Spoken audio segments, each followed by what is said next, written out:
Hello, welcome to the Roy Rogers channel with your host Ray Rogers.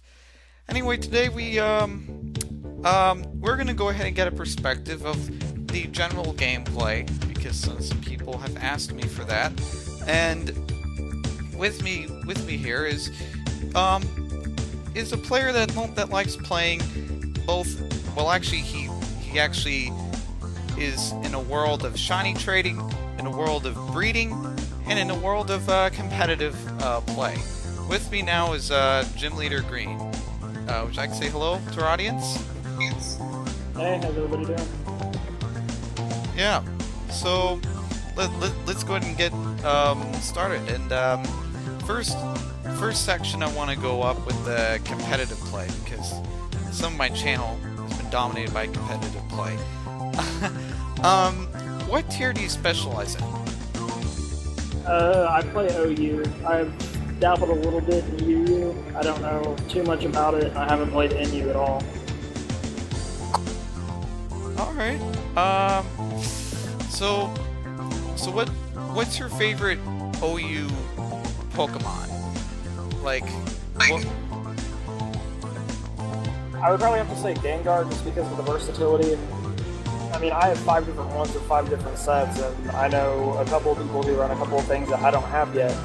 So, just based on versatility alone, the speed, how hard it hits, and all the different things that you can do with it, I'd say Gengar is probably my favorite Pokemon to use. Nice. Yeah. And now, what's your second favorite Pokemon to use as far as OU? I know a lot of competitive players want to kind of scoff at it, but Blissey as well. How it tanks special hits, the fact it can run aromatherapy, it's come in handy more times than I care to count, especially whenever I don't have something with the Blissey that I run. I usually run Serene Grace and run Ice Beam because of the dragons.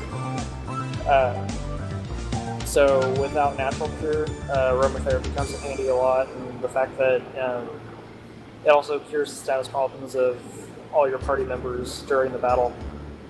I have to go with Blissey second. Vaporeon would be a very, very close third just because there's a lot of different things that you can do with it as well, with hidden power and such. So. All right, nice. And now I know some people that just are kind of anxious to talk about breeding. So let's go and talk about what's your favorite breeder to use? At the moment, I've been breeding Magnetons, trying to get a hidden power fire one with Magnet Pull. Obviously, whenever you're breeding something like Magneton, you have to use a Ditto, so the eggs come out a little slower. It has a dual ability. It can either have Sturdy or Magnet Pull, so that makes it a bit more difficult, on top of trying to get your nature and the IVs right, trying to get a specific. It's really what I've been working on at the moment. I don't have a specific Pokemon that I would say is my favorite to breed. I would say that the easiest one that I've had to do, though, would be Eevee.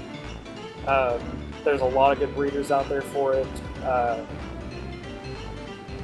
It's not, they hatch quickly.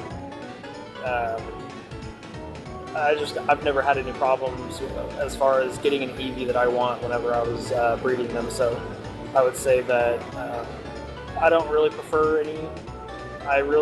If I can avoid breeding, I do, just because I think it's a lot easier just to buy them. I'm not one of those players that's really big on the whole, it has to have my OT. As long as it has the move set, and the nature, and the ability that I need, it's really all I care about. But easiest is Eevee. Something I've been working on is the Magnemites. So. Nice. I mean, I looked on the forums actually, and you recently offered a shiny Pidgeot plus some extra cash just for the right HP Fire Magneton. Yeah, I still hadn't got any biters on that one, so if anybody's looking for a shiny and some money, go ahead and hit me up with one of those magnetons with hidden power fire and magnet pull. I appreciate it. Oh yeah. Yeah, now, Sorry for the shameless self-plug. Oh yeah, it's alright. No problem. Yeah, I mean, if you want to get the message out there, you can do that by my video. Yeah. And then, one last topic, because I know this is somewhat popular in Pokemon because, you know, you don't need any experience to do it. Shiny trading. So, are you a big shiny trader? You know, really, I'm not at all. The shinies that I've had, I've never owned anything that I didn't really want. At the end of the day, it's just different colored pixels. I will say, you know, I have some things that I'm partial to. The Gyarados, obviously. I like the Pidgeot that I have, but I mean, I'm willing to part with it for the right thing. Nidoking, Umbreon, things of that nature. Just things that I think are cool. I'm more of a collector than I am a trader. I can hold on to something and not have really the urge to get rid of it. I mean, that's just the way I function. I know a lot of people that were into shiny trading and actually swapped over and, you know, sold most of their things that they just kind of collected but didn't really want, and went into competitive play just because they found that shiny trading wasn't really rewarding. It was a matter of them just logging on, seeing what they could sell, seeing what they could get, and logging out. And at the end of the day, it's not really, that's not great gameplay at all. It's not, you're not doing anything. You're just kind of, you know, you could log on and do absolutely nothing. So I don't have a very high opinion of shiny trading or a lot of shiny traders. At the end of the day, I think that if you're trying to have fun and play this game, it's about just getting what you want and not worrying about what the values are, how much is this worth, how much is that worth. It's, to me, it's just kind of stupid. I prefer just to get the things that I want, keep them, and play competitively, and, you know, chat with friends and things of that nature. Just the things that actually make the game fun. I don't think that the grind of shiny trading is really worth all the effort. Well, I don't think Foku or Patty Love would really want to hear that. No, but you know, and nothing against them. If that's what they enjoy doing, then hey, by all means. But I personally just don't find it very rewarding, and at the end of the day, I would feel like I was wasting my time. All right. Well, GymLeaderGreen, do you have any last little side notes for a show other than your request for an HP Fire Magneton that's modest and that has the right IVs for, what is it? Did you say 800k or what? Like how much cash was it exactly? Well, at the time I only had 100k, but I can offer more now. I'm in a bit more stable position at the moment, so I don't know. If somebody gets a hold of me and has the right thing, then we can deal with all that at that point. Another topic that I would just like to touch on real quick, if you don't mind. Something it's kind of a shout out to all those people that have been making new teams and branching out, things of that nature. It's really good for the competitive game.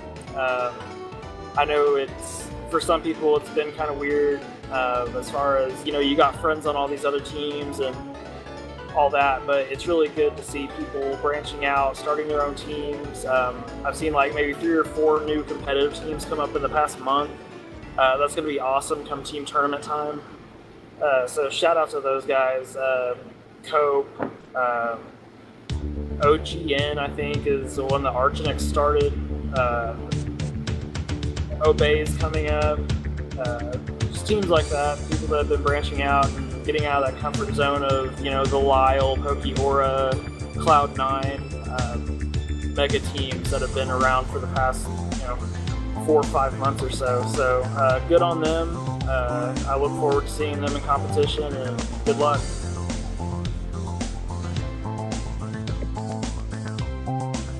Yeah. And that does it for today. Gym Leader Green, thank you for attending our studio. No problem. Thanks for having me. Oh, no problem. All right.